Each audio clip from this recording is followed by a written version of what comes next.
kisses your hair, your forehead, your temple, everywhere. Whoa, everywhere? What do you mean by everywhere? Wow! Hello, and welcome to First Base. This is a Yandere dating sim in which one of the star players of the college baseball team, Dakota Cly, has asked you out on a date. He's very good looking and charming, but underneath all of that, you can't help but realize that something incredibly sinister is lurking. And the matter gets worse when one of his teammates wants to ask you out on a date. Let's get started. My name is Yinny. Pronouns are she, her. I'm excited to play this, because I've been waiting for it to be completed before I tackled it. College. What do you even have to say about it? It's college. There's not much to talk about. Your experience thus far has proven to be so normal that it isn't normal at all. It's boring. You were never the type to go out of your way for anything.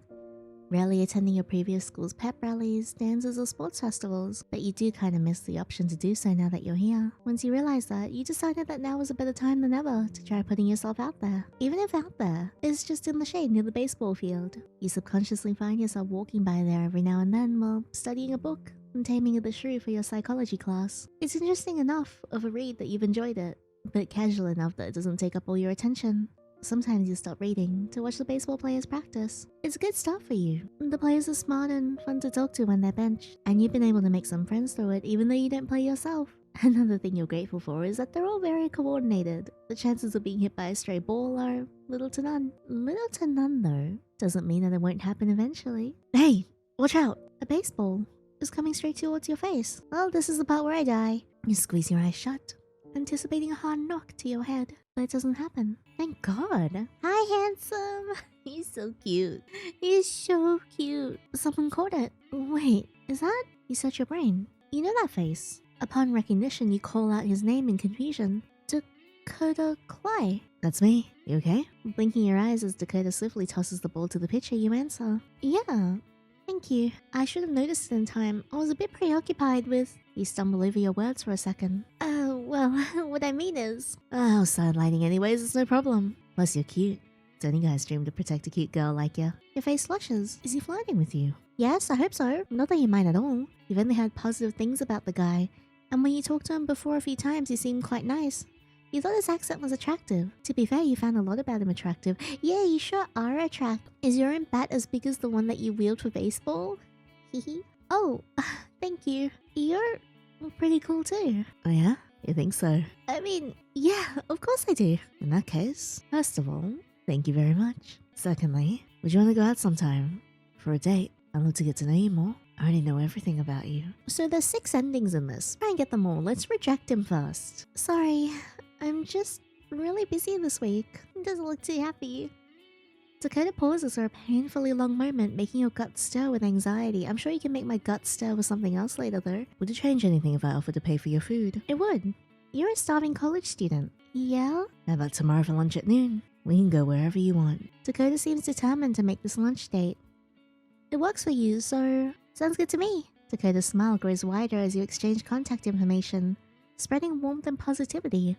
You give him a polite nod before you go your separate ways, your feet taking you back to your apartment. With all your classes out for the day, you feel a sense of liberation and freedom wash over you. The weight of the world is temporarily lifted and you revel in the opportunity to be alone. The thought of tomorrow makes you smile as you snuggle into your warm bed. You wake up a little earlier than usual, excited for your date with Dakota. He'll be here to pick you up at 15 to noon. With a stretch and a yawn, you slip out of bed and pad over to the window, peering out at the world below. The streets are still relatively quiet at this hour, but a gentle hum of activity is starting to rise. Birds chirp merrily in the trees and the scent of freshly cut grass wafts through the air. In this serene moment, you feel a sense of peace.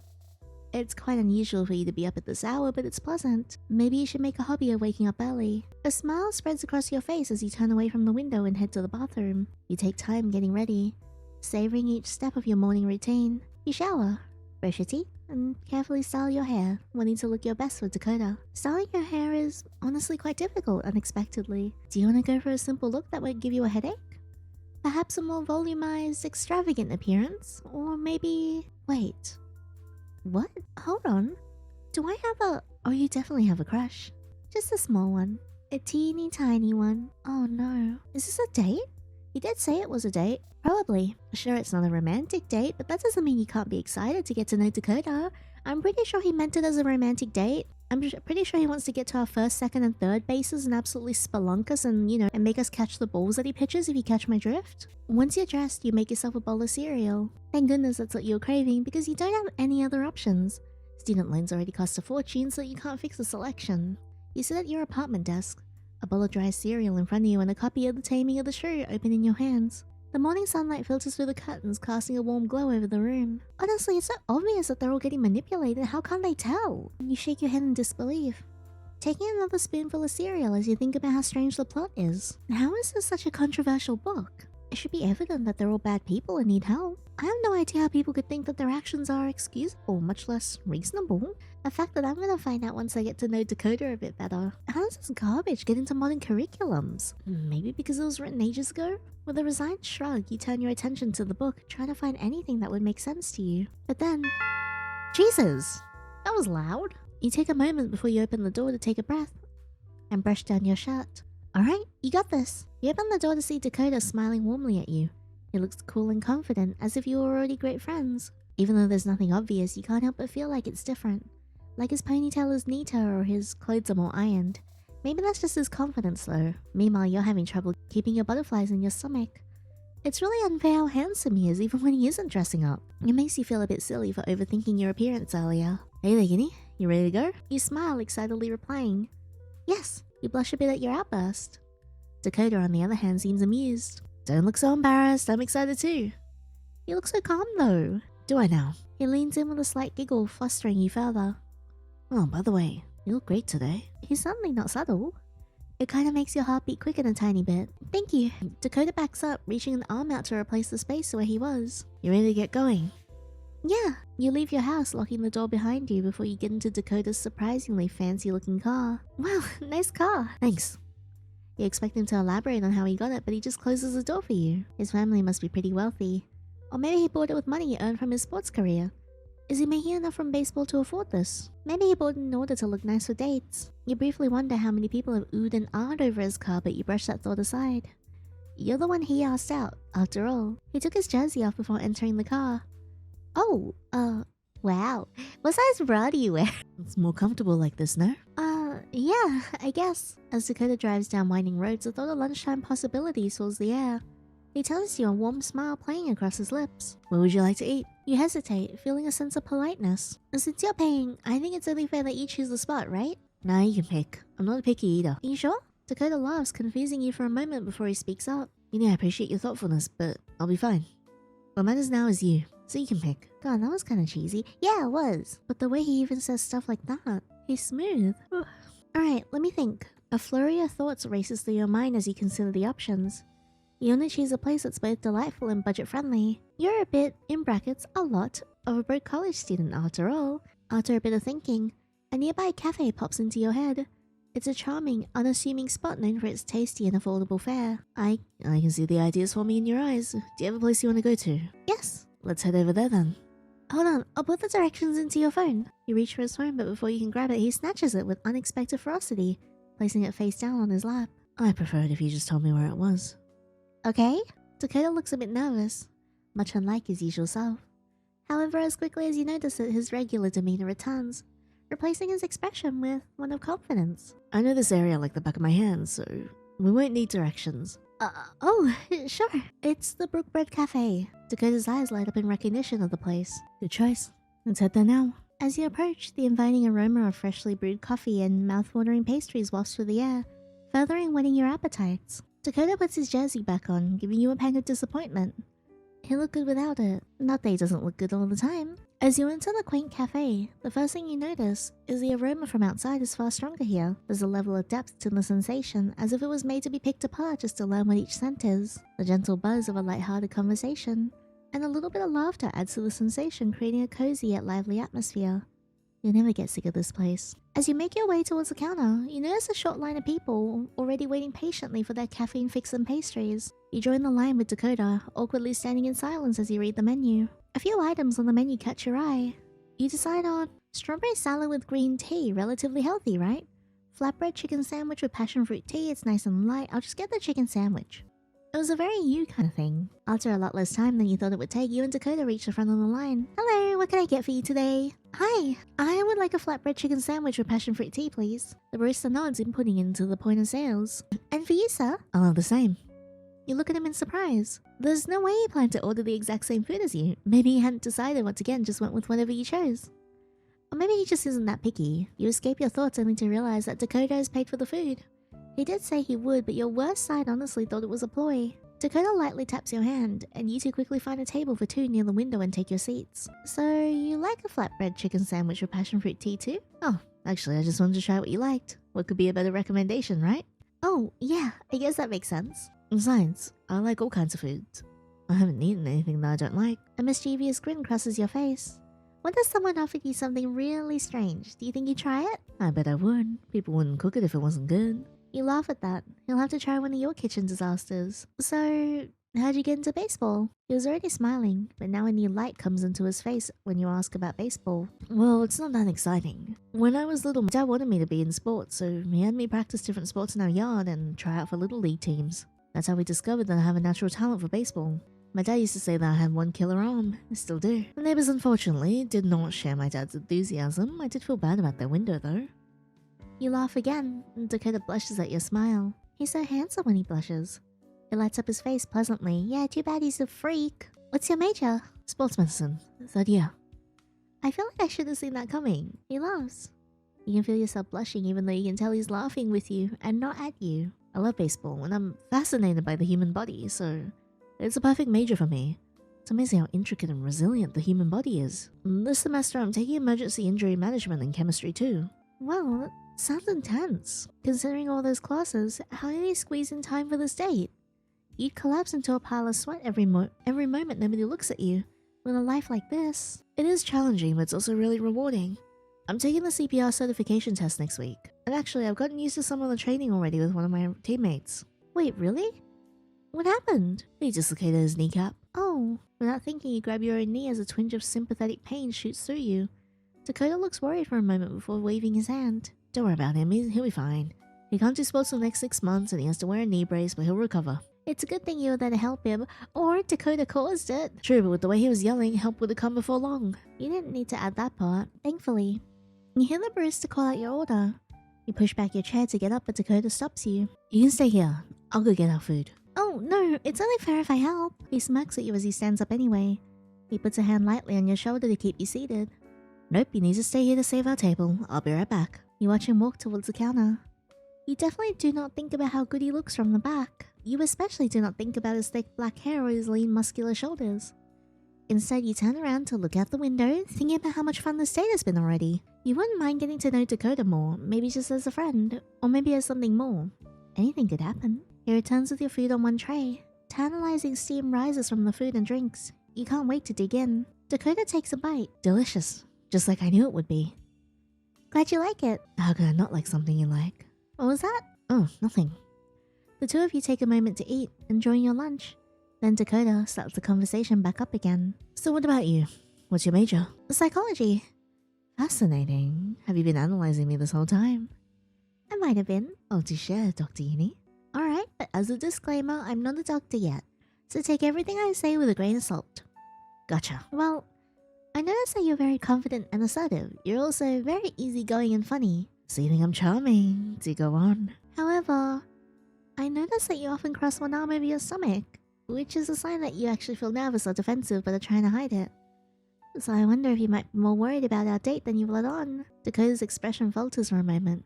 You probably shouldn't have said that. But it can also be a gesture that people do because it feels comfortable. Dakota's normal cheer returns. He laughs. Oh, I see. You're teasing me. You had me there for a moment, Yinny. And now you're putting me at ease to cover up the discomfort I caused. I really should stop analyzing people when they ask me to, at least until I get further along in my studies. You feel yourself burning up again. Sorry about that. Psychology is a soft science, so I can't speak in absolutes about it, except for the neurological aspects of it. Not to worry, I shouldn't have put you on the spot like that. Although, you do look really cute when you blush like that. Maybe I should tease you a little more. And he is smooth. I feel like I should be taking notes. You could teach a class how to flirt and be sold out. So do you have any hobbies? Of course you have hobbies, but your favorite one is gaming. I mostly play video games. What's your favorite game? Oh, my favorite game of all time is Vaporpunk 6044. It's so cool. Cyberpunk reference? I've not heard of that one. Is it new? No, it's been out for 3 years, but they did just release new DLC for it. I'm waiting for it to go on sale. DLC? Downloadable content. Game companies put them out there to keep their games relevant. I see. Dakota falls quiet as you take a bite from your food. You can see a soft smile on his lips as he watches you. He's clearly very interested in what you're saying. You can feel his eyes on you even when you aren't looking at him. Maybe he doesn't have many hobbies himself, so hearing you talk about yours fascinates him. Or maybe he just doesn't dislike anything, just like with his food. Keep talking about your hobby, ask Dakota what other hobbies he has. What about you? What other hobbies do you have, besides baseball, of course? Dakota blushes. Actually, baseball takes up so much of my free time that I've never gotten into other things. Wait, really? Really. What do you do for fun? Or when you want to relax? Baseball. Just baseball, all the time. Honestly, it's the only thing that helps me relax sometimes. Oh, sorry. Don't worry about it. It just means I'm even better at baseball. I'm gonna be honest with you guys. I dislike baseball. I just dislike bat and ball sports. Maybe because like when I played them when I was younger and I was bullied relentlessly because I was bad at them. But still, it's not right that you have no hobbies. You need things to do that are just for fun. Besides, you might get bored with baseball and have nothing to do anymore. Dakota looks like he's about to say something, but he stops himself. He's silent for a moment, but he recovers quickly, smiling at you again. I doubt I'll ever get bored of baseball, but you might be right about finding another outlet. I'm an outlet. Do you go to any clubs on campus? Maybe I could join you. Yeah, for sure. I'll let you know when we meet. We're pretty open to new people and any skill level is welcome. Great, but if we're gonna meet up again, I'll need your phone number.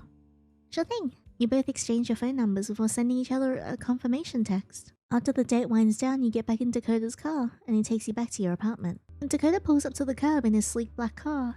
You both step out, the street lamps casting a soft glow over the quiet neighborhood. Well, here we are. You both stand there for a moment, the silence hanging in the air like a forgotten punchline. So, I guess I'll see you around. Yeah, definitely. You start to turn away, but Dakota clears his throat. Hey, wait. You look back at him, eyebrows raised in curiosity. I had a really great time today, and I was thinking maybe we could do it again sometime. You're surprised that he seems less confident than usual. Sure. Awesome, well, I'll text you then. Oh, and before I forget, I have some flowers for you. Dakota opens his car backseat and produces a bundle of roses. Oh, thank you. Of course, anything for you. As Dakota walks back to his car, you watch him go with a sense of excitement. Maybe this was the beginning of something interesting. That night, you reflect on how well your date went with Dakota. He seems like a pleasant, easygoing kind of guy. You can't wait to hang out with him again. The sun filters through your window, waking you up before your alarm goes off, a sense of elation following you out of your dreams. You've never been a morning person, but today you're filled with so much energy. Memories of last night flooding your mind. You almost felt like a dream. You hung out with the Dakota Cly, and he wasn't that bad of a guy. Heck, he even took your rejection like a champ. Honestly, it was fun. You feel like you might have said that already, but it just goes to show how enjoyable being with Dakota was. Not only was it fun, but he also wants to see you again. He was incredibly excited about the chance to hang out even more, and you can't help but feel a little excited about it too. And there's a small part of you that worries about how he doesn't seem to have any interests or hobbies outside of baseball, but that probably just means you need to go and get to know him better. No doubt he'll slip something he's interested in before you know it. Yeah, me. Your phone lets out a chip a ding, and you swipe at it eagerly, going straight to your messages. To your delight, you see exactly what you're hoping for. A good morning message from Dakota. It makes you giddy to see it. And you resist the urge to kick your feet. He just has your heart in his grip, and it makes you so happy you're more than eager to send a quick good morning reply in return. Once he knows you're awake, the texts come flooding in, and you have a bit of difficulty keeping up. And he's so chatty. You knew he was talkative in person, but it's almost overwhelming in text form. After a few back and forth messages, he's double checking if you'd like to go to that axe throwing place at the mall, which sounds like so much fun. You've always wanted to try axe throwing, and you bet Dakota could teach you to do it amazingly. Just as you finish that thought, your phone alarm goes off, causing you to jump in place. You forgot that you hadn't turned it off after waking up. You turn it off and are suddenly reminded of the fact that you're a college student, which means you don't actually have all the free time in the world to go axe throwing whenever you want. You open your schedule app and yep, you have your literature class to attend today. Your disappointment suddenly surfaces as you realize you won't be able to go axe throwing today. You aren't sure how you forgot about it so easily. Maybe the book was so awful that you were trying to forget. Considering you're reading The Taming of the Shrew, you probably forgot on purpose. For a moment, you consider skipping the class but then decide against it. You can't afford to let your GPA drop any further than it already has, so it's best to just get the class over with. You sigh loudly in your room, feeling your energy starting to deflate. You glumly text Dakota you'd love to go but you have class to attend and you can't afford to miss it. There's a short pause but he texts back, letting you know he understands and that the two of you will plan to go another time. You can't help but smile and heart his message, so grateful for how understanding he is. At the very least, you can complain about the class to him afterwards. With Dakota informed, you pack up your things and get yourself ready for class. You're not looking forward to a boring day of literature class, but what can you do? With a half-hearted mood, you step out of your dorm room ready to start the day. Having pretty much dragged yourself to class, you're glad to find out you aren't late. A bit of a shock considering how much you dragged your feet. Your feet are complaining just as much as you are from the rough walk. Seems most of the college walkways use gravel and dragging your feet on them really takes a toll. Maybe you can treat yourself to a spa trip later to make them feel better. Though you're not exactly sure where you're gonna get the funds for that. Part of you was wondering where all the energy you woke up with went. It was like the moment you couldn't hang out with Dakota, it got sapped away in an instant. Was he not much of a positive influence on you? Could be. Pushing those thoughts away, you slump in your chair, with as loud of a thud as you can make without alerting everyone else in class. It's not a very loud thump in the end, so no one even glances in your direction. You're both relieved and disappointed by this outcome. Like a zombie trying to scratch a door open, you pull out your laptop and struggle to open it, digging your nails into the side just to flip the lid up. You're putting so little energy into lifting the lid that it's actually quite painful on your nails. Your mind wanders for a moment, wondering if excessive wrist pain would be more painful than this. For a moment, you consider comparing the two. Though on second thought, you'd rather not develop arthritis from overworking your wrist just to put the two on a comparative scale. After several failed attempts to lift the lid with just your nails, you decide to stop dilly-dallying and actually open your computer. The computer starts up, auto-opening into the tabs you need, including your project, which as of now is blank. You sigh as you stare at the screen. You'd planned to work on it, but things just got in the way, like having a lunch date with Dakota. On a list of priorities, you list that as far more important than a college assignment, even if you probably shouldn't. Instead of getting started on the project, you decide to recheck the requirements of the assignment. As you've learnt all throughout your school years, rechecking the assignment is the best way to stall. If a teacher looks over your shoulder, they just assume you forgot. Forbidden techniques like this help with your sanity. Someone clears their throat next to you. Suddenly a million thoughts go into your head. Are your headphones unplugged? Is your appearance that intolerable? You whip your head around so fast, you end up not recognizing who it was at first. Dakota, you're stunned. He's here. Dakota Cly. Dakota asked you on a date and was hella smooth about it, Cly. Why is he in your literature class? Yeah, why are you here? Did you suddenly, swap into my class? If you did, that's a little strange. He's here. Hey, how surprising we're in the same class. I've never seen you in this class ever. I knew you'd pick this class, that's why I chose it too. What the hell? This is surprising. You didn't think you would be the type to choose this class. He didn't mention being into reading, but I guess it makes sense. Perhaps he's here as an easy elective, just to get enough credits and graduate. Maybe his parents forced him here to show off their son is both smart and book smart. It doesn't matter. It's honestly quite a good thing. You were just gonna bitch to him about the book. Yeah. Wait. Why are you surprised? You've been in this class for a couple of weeks now. You should have noticed him by now. Though, come to think of it, you hadn't really thought of Dakota until yesterday when he took you out. Maybe you just missed the fact that he was in this class. This had to be the case. There were quite a few people in the class, and you two must have just missed each other until that day at the baseball field. That was the only explanation. Well, I suppose it's convenient. I was just looking for you. You see, the teacher claims I'm a bit stuck on my interpretation of the book, so I thought a second opinion would be good. And who better than you? Who better than me? You haven't written a single goddamn character in your essay. You're gonna have the most ass take ever and he'll never even breathe in your general direction again. How on earth are you gonna assist him in something you haven't even started? Well, can I read what you've written? Sure. Let me get it out. You clicked uselessly at your laptop trying your best to fake lag. Hey, if you've written nothing, your secret's safe with me. Baseball gives enough stitches. Right. In your panic, you had forgotten Dakota was a regular student and not a super strict teacher's pet who was only doing this for his scholarship. You instantly snap back to your usual clicking speed. Doing so at such an impressive speed, your laptop actually does lag. Once it loads, it shows the blank document. It's not like you were expecting words to magically appear between sitting down and talking to Dakota, but it would have been nice if the universe had done so. That's quite alright. It's a bit of a tough read for beginners, I'll give you that. What part are you struggling with? I'd be glad to help you. Your cheeks flush with embarrassment at the offer. It's not that you're a bad reader, it's just that you've always struggled with Shakespeare. His use of archaic words, this specific intonation of his writing, and the obtuse way his characters speak to each other. Frankly, you find it hard to believe that any of his works have become such beloved classics. Well, I'm kinda struggling just to get through reading it without falling asleep. And that's why I was trying to read at the baseball field that day to force myself to focus. And that might have worked if a ball hadn't come flying towards me that day. Fortunately for me, you were there then because it allowed me to meet you. Aww, you feel yourself flush again. You can hardly believe Dakota is so interested in you. What did you ever do to get his attention like this? Absolutely nothing. He's just scary. Well, let me tell you about my interpretation of the story, and then we can work on it from there to help you start your essay. I'd really appreciate that, thank you. Anything for you, of course. Oh, how smooth. Dakota chuckles for a moment before clearing his throat to continue. See, my interpretation is pretty straightforward. Everyone loves Bianca, but they don't see the value of Katharina just because she's a little feisty. Then she marries Petruchio and he whisks her away to his home where he truly and properly tames her. She becomes his perfect, loving, doting wife with just a bit of encouragement. Ew! God, I haven't read The Taming of the Shrew in so long, but ew! It shows that you can make anyone become your perfect partner with a bit of care, attention, and the right persuasion. Really? The story's pretty straightforward, honestly. In fact, I'd say it's one of Shakespeare's least complicated works. The teacher seemed to give me a strange look after I was done explaining that. Honestly, who are they to judge? No one actually knows what Shakespeare was thinking, but I think it's obvious. It's a tame or be tamed world, and I happen to like doing the taming. I don't know, Rad. Is that really his interpretation of the book? Frankly, you haven't even finished reading it, so it's far from your place to have a nuanced interpretation of the book, but it seems a little bleak. Still, it's the Dakota Cly talking about the book. He couldn't possibly believe a harmful view was the right one to have. He was just explaining his view of the story. What does him being Dakota Cly have to do with his view on the book?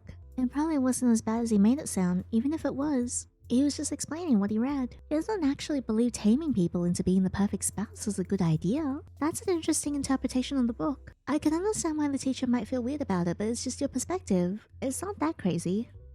See, you get me. You really get me. It's no wonder I'm so obsessed with you. Even if the other people interpret the story differently, there's no denying that Katharina is tamed by the end of the story.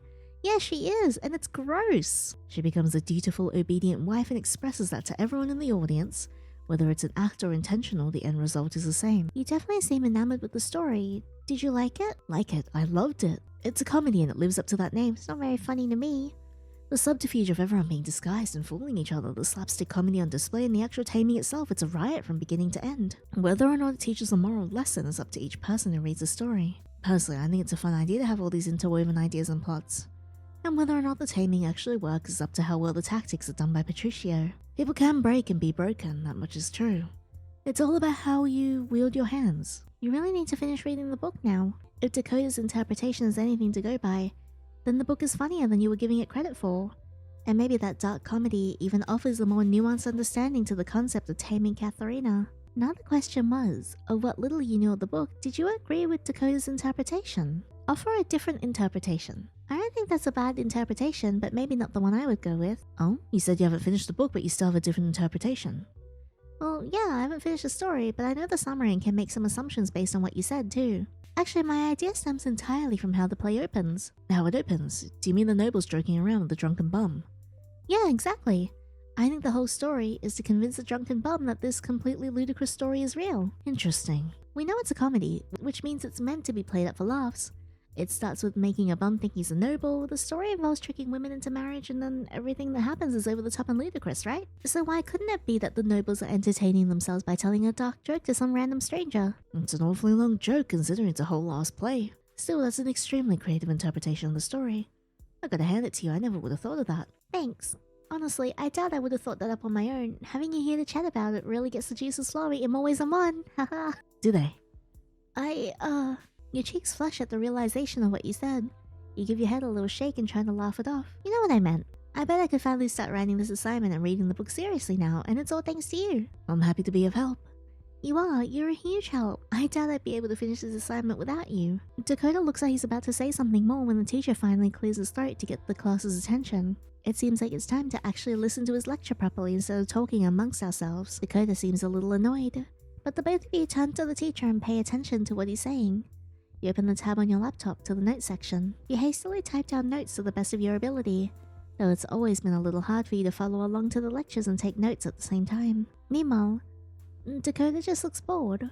He's leaning against the table and staring blankly at the teacher, as if he'd rather be doing anything else in the world by now.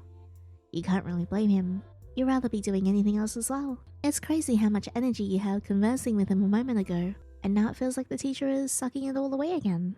College can be such a bummer. Every now and again, you catch him glancing your way, though it's hard to tell if he's actually looking down at you or something past you. More than once you try to catch his eye, only for him to turn away just before you'd catch him dead to rights staring at you. It's a strange sensation to have, for sure. making you wonder more about what's going on through his head than whatever the professor is currently rambling on about. But whatever it is he's doing, it's an added distraction, making it difficult to keep accurate notes. Not that your notes were looking fantastic to begin with. A lot of it was just keyboard smashing a summary of what he said and hoping to organize it later. Lectures were definitely your least favorite part of trying to learn anything in college. A grueling hour and a half of lecture finally passes, and the teacher wraps up the class for the day.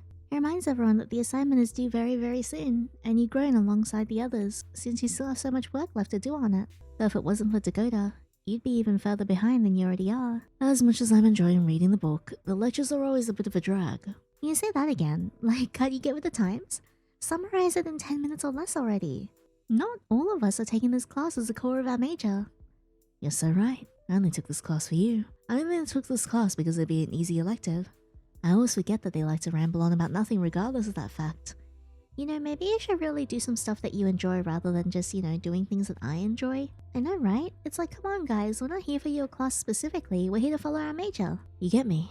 You really get me. Hey, since you still need help to finish your assignment, what do you say to the two of us hanging out some more and I can help you understand the book? It's a tempting offer. Dakota wanting to spend more time with you? You'd love to take him up on it. Honestly, I could use the help.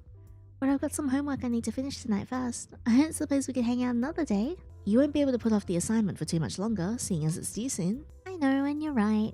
Tomorrow's fine, just text me when you're free to meet up. If it's for you, then I'm always free. You feel your face flush a little at that. Does he actually mean that? Whether he does or not, it makes you feel a little flustered that Dakota Cly, of all people, is more than willing to help you out. Yeah, then I'll figure out what my schedule is and text you, okay? Sounds lovely. Looking forward to hearing from you then. Same to you. The two of you shake hands and he gives you a big smile. With his grip on your hand is tight, you try not to wince, but it actually kinda hurts. Hey! You sure he didn't mean to hurt you? He's probably just naturally strong from baseball and doesn't understand his own strength. Once his back is turned, you quickly shake your head, hoping he didn't notice how much it hurt. After all, you're fairly certain that he wouldn't try to hurt you on purpose, right? You finish packing up your laptop and make your way back to your dorm. After a long day of classes, you feel the energy drain from your body the moment you step through your door to your room. With little care, you plop your bag on the floor and flop face first onto the bed. Your whole body is complaining. You haven't had enough to eat today due to your limited budget, and you've had to sit through boring classes to keep your GPA up. Your feet are pulsing with pain from all the walking and grating against the gravel, and you can hear your neighbors playing thumping music.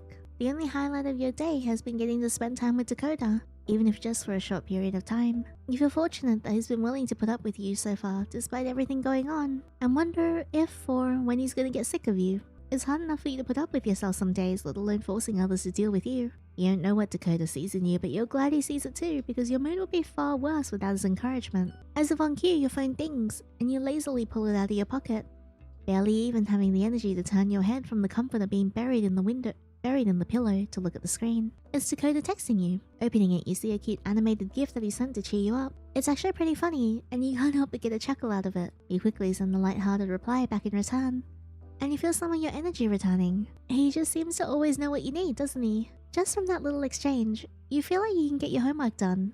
That way you won't have to put off hanging out with Dakota any longer than you have to. Grabbing your laptop from your bag, you set it up on your desk and get ready to start your homework. Other than the assignment Dakota is going to help you with, you still got to write an essay for your history class and do a short research paper for your diversity and culture class. You swear classes just love making you do essay after essay for them. Don't the teachers get tired of reading them? Whatever, it's not your school, you're just following the curriculum. Just as you're opening your tabs to get started, you notice something strange. The light next to the camera on your webcam is on. Excuse me? That's strange. You shouldn't have any programs open that use your webcam. You glance around the taskbar for any programs that might be using it, but nothing comes up. Strange. You shrug it off, no? And decide to focus on your homework, figuring it was probably a software glitch. No? At least put some tape over it. When I don't use my camera, I have like a little cover on it, because I can twist my webcam to like close the lens. Your laptop is kind of old and was on the cheap end to begin with anyway.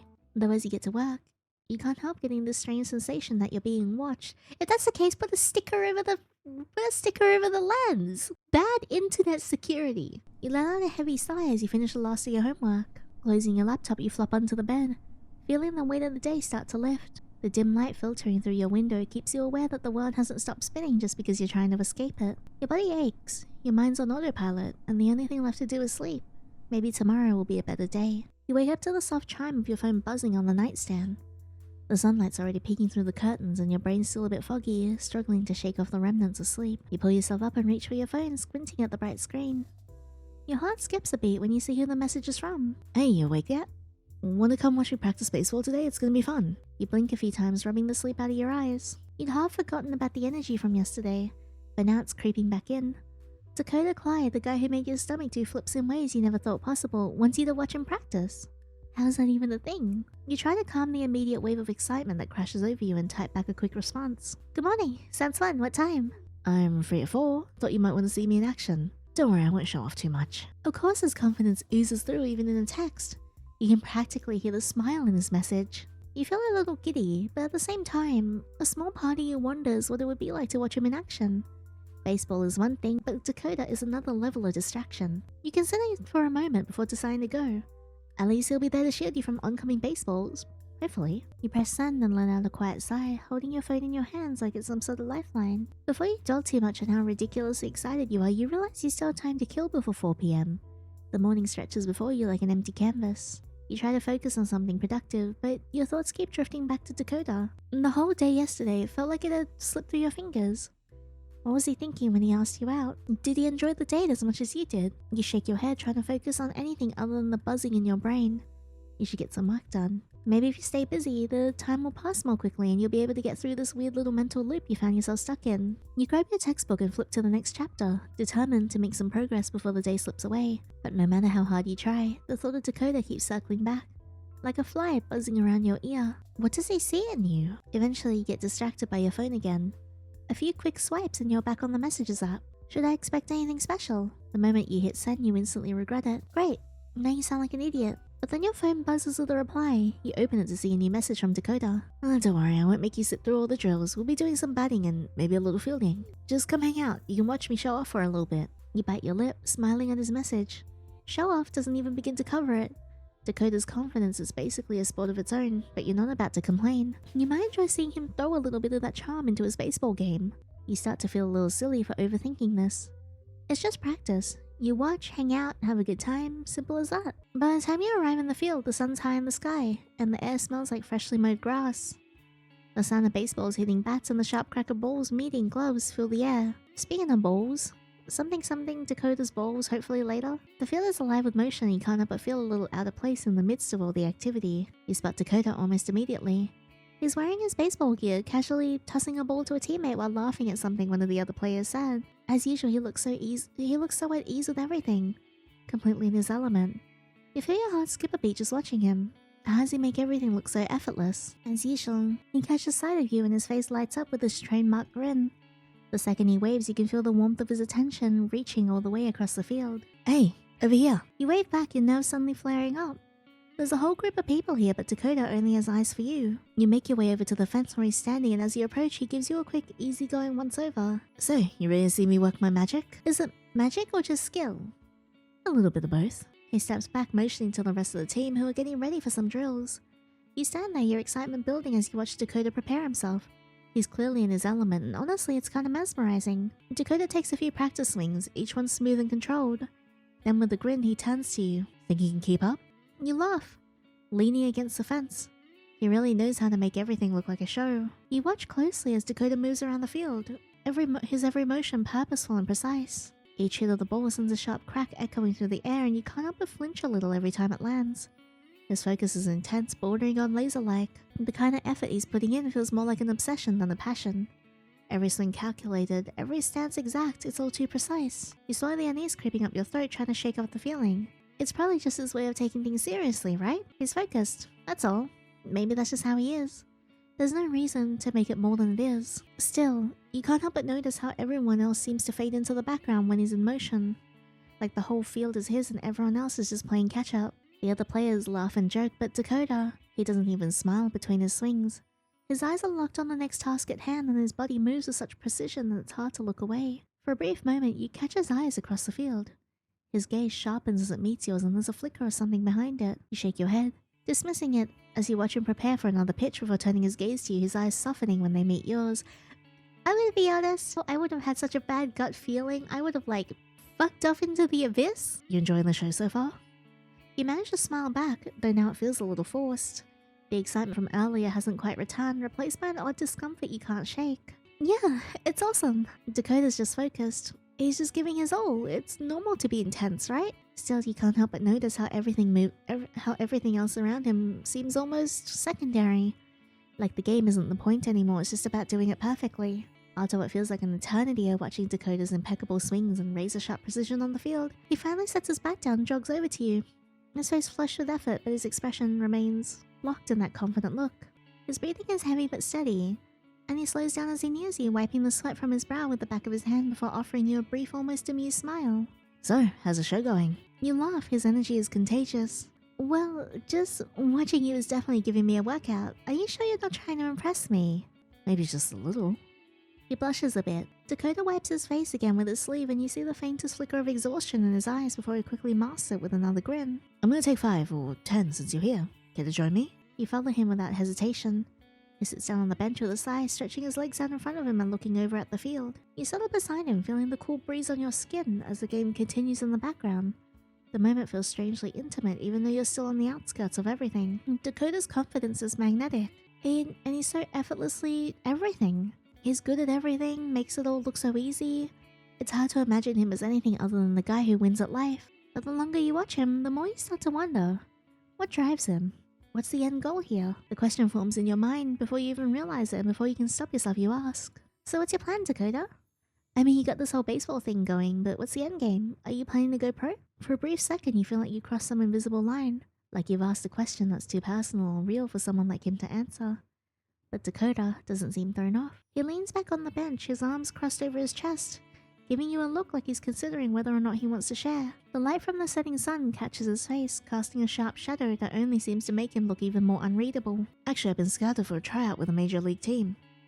He says it matter-of-factly, as it was just another piece of information you're supposed to know. Major league? Tryout?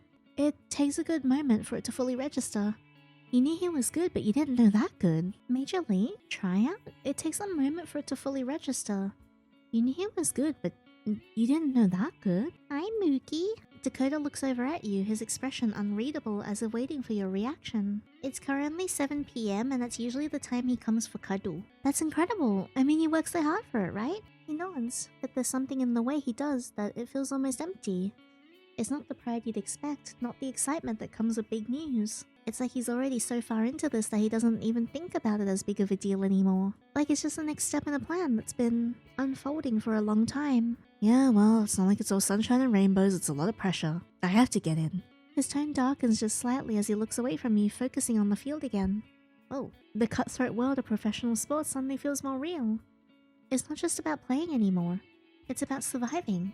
It's about proving you're good enough, and if you fail, you're out. You try to process it, but something inside you doesn't sit right. The thought of him pushing himself this far, sacrificing everything for a dream that could slip away as quickly as it came, is not just daunting, it's terrifying. Do you think it's worth it? The sacrifices you'll have to make? Dakota's gaze flickers to you, a slight, almost imperceptible frown tugging at his lips. His eyes soften, and for a moment you think he might say something else that might ease your growing discomfort. Yes, right now I've got to focus. Focus on getting better, on making sure I'm ready. If I don't, then what's the point of any of this? The finality in his words makes your chest tighten. You realize that whatever his answer is, whatever his path ends up being, there's no turning back for him now. He's already too far in, too committed to stop. You sit silently for a while, the words swirling in your head like the breeze picking up across the field. You glance at him, his gaze still distant, focused on the practice ahead of him. There's a hardness to show how he stands now. A weight you hadn't noticed before. It's not just about the game anymore. It's about everything else that comes with it, and the consequences of what he's willing to sacrifice for it. They're not so clear-cut, at least not to you. There's a part of you that wants to support him, to be the person who stands by his side, but another part, the part that's concerned for his well-being, can't ignore the danger in it all. You hesitate for a moment, then speak up. Express concerns? Dakota, I can't just help but wonder, what's the cost of all this? Going pro sounds like a dream, but what happens if it takes more from you than you're ready to give? What happens if it changes you? I don't think we're close enough to be giving him this kind of talk, but I chose it. And you watch as his expression falters for a split second, like he wasn't expecting you to bring this up. You really think it'll change me?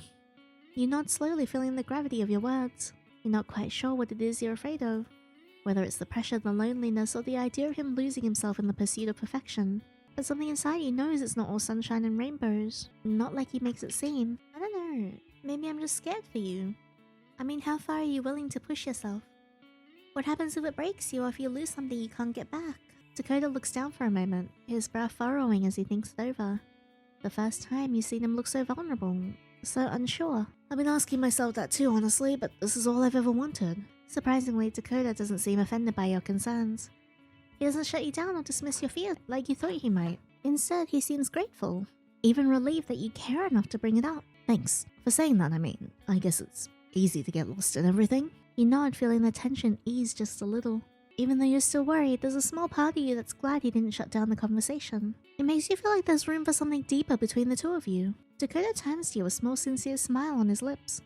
He's not as guarded as he was before, his usual cocky confidence softened by your words. For the first time since you met him, you see something in his expression that feels real, genuine. He looks at you with an appreciation that makes your heart skip a beat. You got a way of putting things into perspective. You catch yourself staring at him for a moment. The way his eyes seem warmer now, more open. It's a look you hadn't seen before. Gentler, almost vulnerable. But of course, it's my specialty. I am a psychology student after all. He laughs. The moment passes quickly though. Dakota straightens up, glancing at the field, and his expression shifts. Warmth fades into focus. His shoulders tense and a familiar determination returns. The one that's always been there, hidden beneath the surface. He's back to his usual self, the Dakota who always thinks ahead and pushes forward. Well, my break's up, so time to get back to it. He stands, stretching his arms overhead. His focus sharp again as he turns towards the field. You watch him for a moment. The shift in his demeanor is noticeable. He doesn't waste any time, quickly returning to his position with that familiar intensity. The switch from vulnerable to motivated is almost jarring, but somehow it feels natural. Like this is the rhythm of his life, focused and driven and always in motion. As Dakota re-enters the game, you observe the rest of the team. The others are taking it easy, some of them are chatting and others are being relaxed. Others are taking relaxed swings and movements are effortless and casual. It contrasts Dakota, who's back to his usual precise, almost obsessive technique. His swings are hard and calculated. You can't help but notice a slight difference in the way his teammates watch him now. One of the guys, a tall player with shaggy brown hair, throws a glance towards Dakota and mutters something under his breath to the guy next to him. You can't catch the exact words, but the tone is unmistakable. Judgment. They don't seem to understand why Dakota's putting so much effort into every single swing and throw.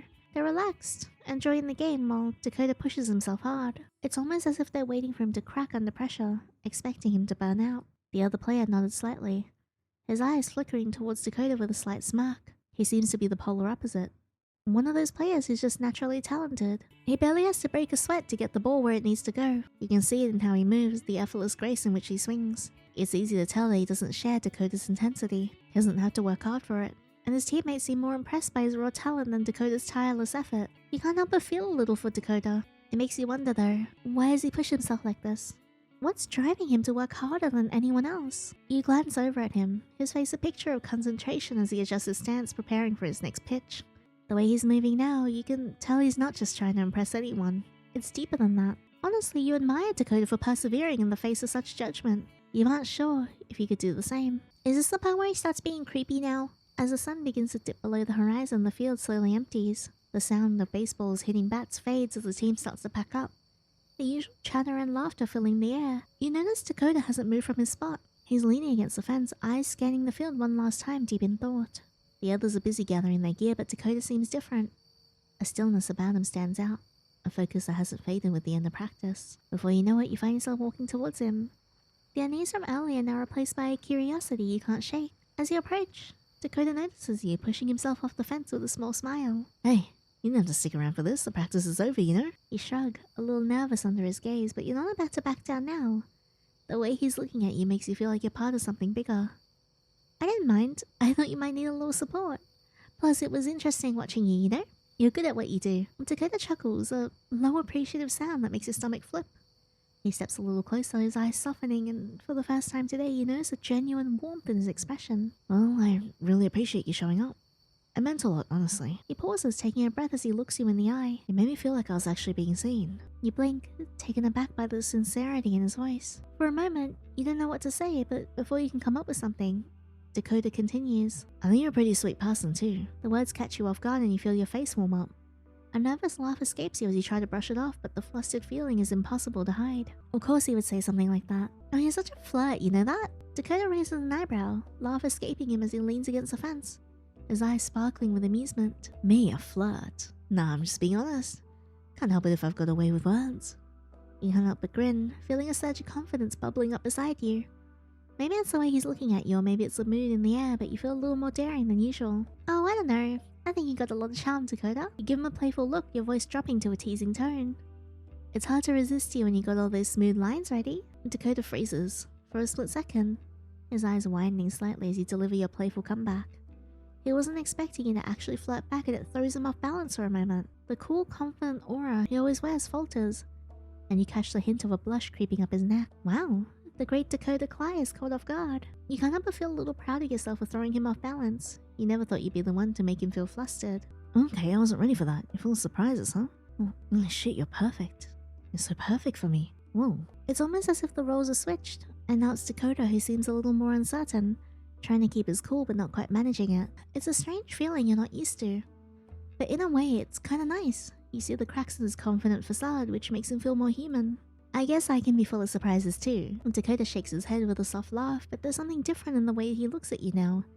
It's not just admiration or charm, it's something more. Alright, I'll admit, you've got me there. He pauses for a moment, his expression softening again. Thanks for hanging out with me today. It was nice having someone to talk to. You smile, your heart warming at his words. It's not just the flirting anymore, there's something more real here now. A connection you didn't quite expect, but are glad to have. Anytime, Dakota. Anytime. The field is now quiet, save for the soft rustling of leaves and the faint sound of the last few players chatting as they pack up. Dakota stands beside you, his usual confident smile still lingering, though there's something more subdued about it now. The air is cooler, the evening wrapping its arms around the two of you, but it's not uncomfortable. There's a sense of calm between you both, something that wasn't there earlier in the day. Dakota checks his watch, then glances at you with a casual smile. Hey, do you want me to walk you to the front of the school? It's on the way, and I'm pretty sure it's safer than you walking by yourself, especially this late. You look up at him, considering it for a moment. The offer seems harmless enough and maybe a little thoughtful even. But there's also something nice about the idea of walking with him. You feel a little anxious now, knowing someone else is around. Besides, Dakota seems like he's in no rush to leave, and there's something comforting about his presence. Sure, that sounds nice.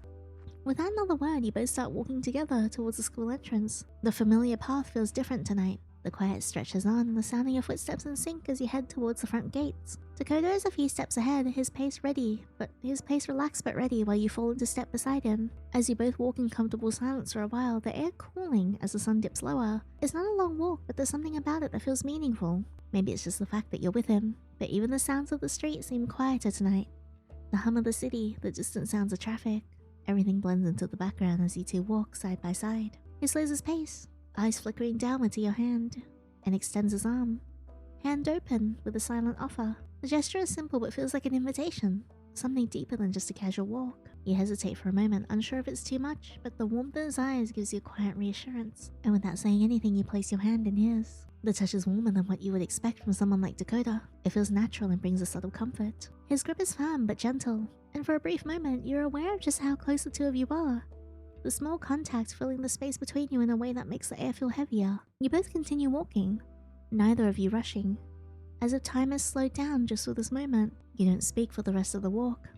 The silence is calming, neither of you needing words to fill the space. It's almost like you're both content in the simple act of being together. Of just walking side by side, no expectations, no pressures. The front gates come into view, and as you reach them, Dakota's hand lingers for just a moment before he slowly releases it. The warmth fades, but the sense of something more remains, hanging between you two. Well, here we are. I'll see you around, okay? You nod, your chest tightening a little, though you don't know why. Yeah, I'll see you, Dakota. You turn your head in the direction of your dorm, your mind still on the brief exchange. You walk quickly, trying to shake the feeling of something lingering, something unsettled in your chest. As you turn the corner on your street, the hairs on the back of your neck begin to prickle. You glance over your shoulder, but there's no one there. The street is eerily quiet. You can't shake the feeling, though. It's like someone's there, following you, just out of sight. Your steps quicken as you try and push the unease aside, telling yourself that it's just your mind playing tricks. But the feeling persists, like shadows lurking just behind you, getting closer with each step. You don't dare turn around again. You pick up the pace, walking faster. Your heartbeat picking up as you round another corner. Finally, you reach your door and your hand trembling slightly as you fumble for the keys. Once inside, you lock the door behind you, breathing heavily as you lean against it for a moment, trying to calm your racing thoughts. You strip off your clothes, change into something more comfortable, and pop a couple of anxiety pills. A couple? The familiar warmth from the medication starts to spread through your body, and as the tension slowly begins to fade, you climb into bed. You pull the covers up, curling into a ball as you close your eyes, willing yourself to fall asleep. But even as you drift off, the feeling lingers. The sense that something or someone is out there, watching and waiting. Big surprise as to who it is, silly. Next morning comes too quickly for your liking. You didn't sleep well at all that night. Still, life has a way of moving on whether you're ready for it or not. You prepare yourself for the day, trying to shake off the lingering discomfort when you check your phone. You see a message from Dakota. Good morning, ready for some literature? You respond with a quick message. Yeah, sounds good.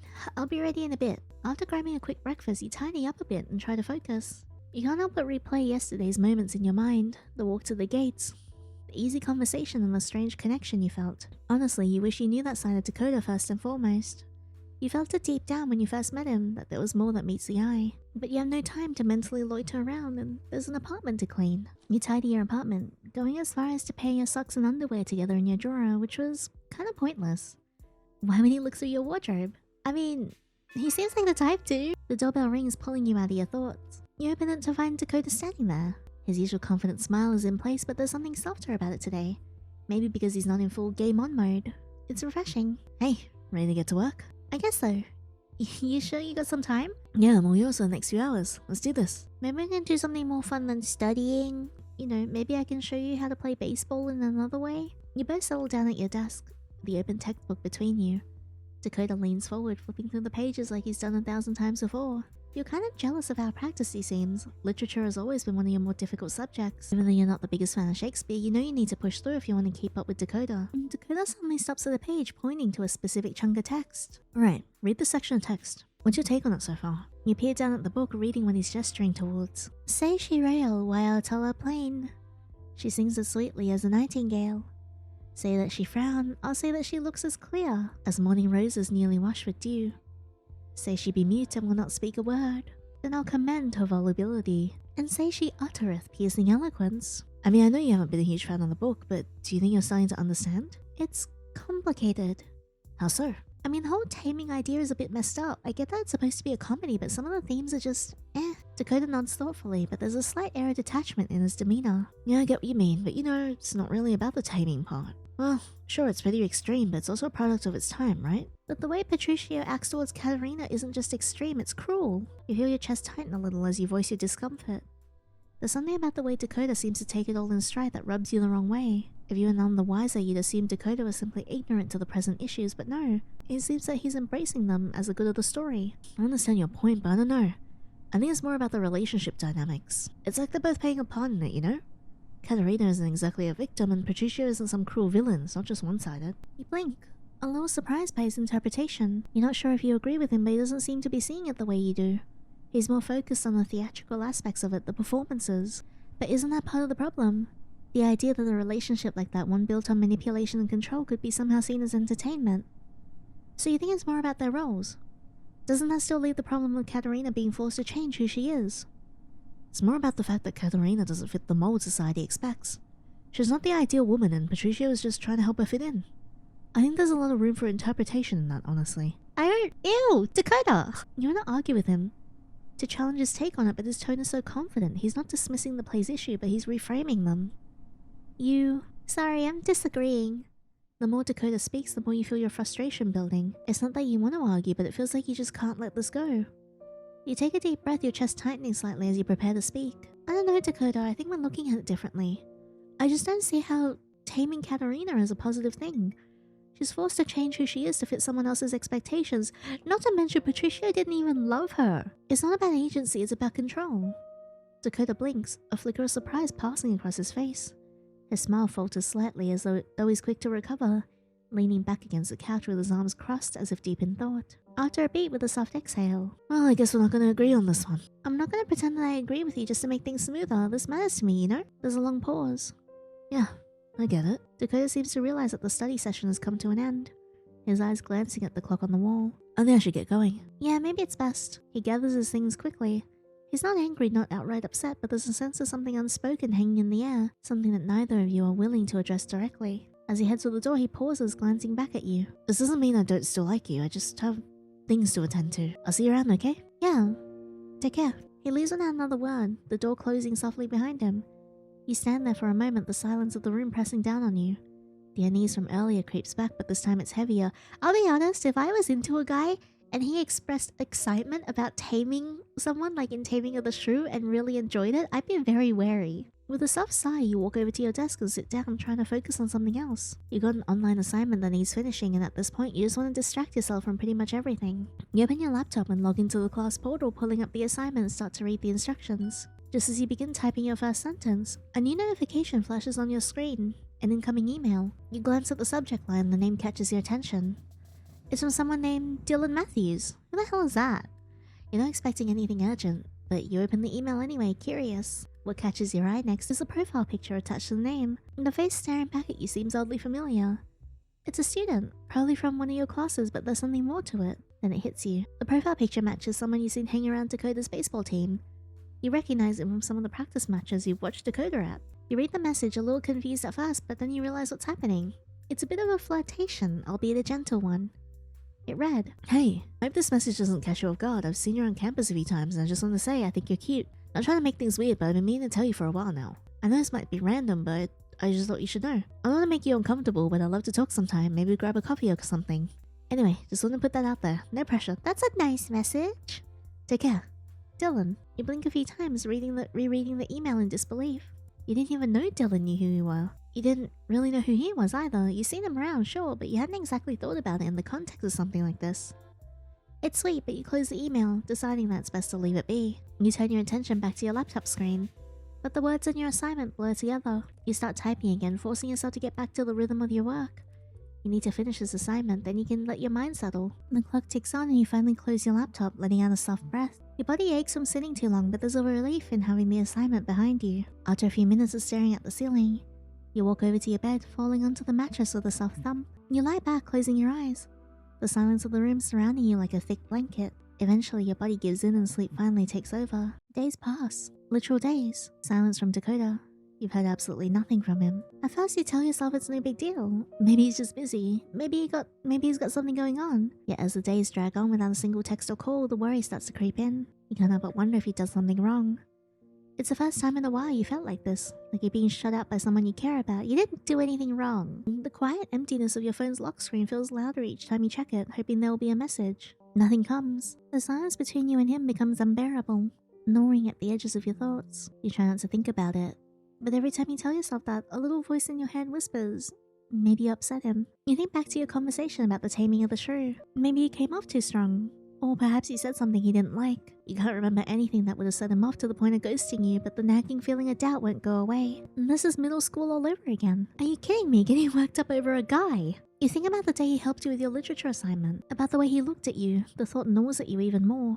Maybe you misunderstood everything. You push the thought aside and pull yourself out of bed, trying to shake off the unease. You don't have time to dwell on it now, you've got class. And though you'd much rather stay in bed and hide from everything, you know you have to go. The lecture is boring. No surprise there. You sit in your usual spot, trying your best to focus on the material. The professor drones on, but your mind keeps drifting. Every time you think about Dakota, you feel a little sick. Did you mess up? Why hasn't he reached out to you? What if he doesn't want to talk anymore? You glance around the classroom, but there's no sign of him. You catch yourself checking your phone again, hoping for a message that isn't there. The silence is deafening. The class drags on. Every minute feels like an hour. And finally the bell rings and you gather your things, making your way out into the hallway. You can't focus on anything today, and you don't know if it's because of the silence of it, if it's just that you've got too many other things on your mind. You tell yourself you're just being paranoid, that it's nothing. But you still can't shake the nagging thought that something is wrong. So after class, you decide to stop by the baseball field. Maybe Dakota's there. Maybe he's been practicing. Maybe you'll get a chance to talk to him, figure out what's going on. Lots of maybes in your mind. You arrive at the field, and the first thing you notice is how quiet it is. The field looks empty, save for a few stray balls scattered on the grass, and your heart sinks. You know, I just had a really gross thought. Do you think his, deliberate ghosting of us is, him trying to tame us? To come looking for him and, to try and, make peace with him? That's a really yucky thought, because, he wasn't happy with us, so maybe this is his way of enacting the taming of the shrew? Oh, the thought of it makes me want to kind of throw up a bit. You stand there for a moment. Maybe you missed him. Maybe he's just finished practice or taken off early. You scan the area trying to spot Dakota, but there's no sign of him. You feel a cold lump of disappointment settle in your stomach. Where is he? Just as you turn to leave, you hear footsteps behind you. You freeze, hoping it's Dakota, but when you turn around, you see a familiar face. It's one of the baseball team players, Zach, or whatever his name was.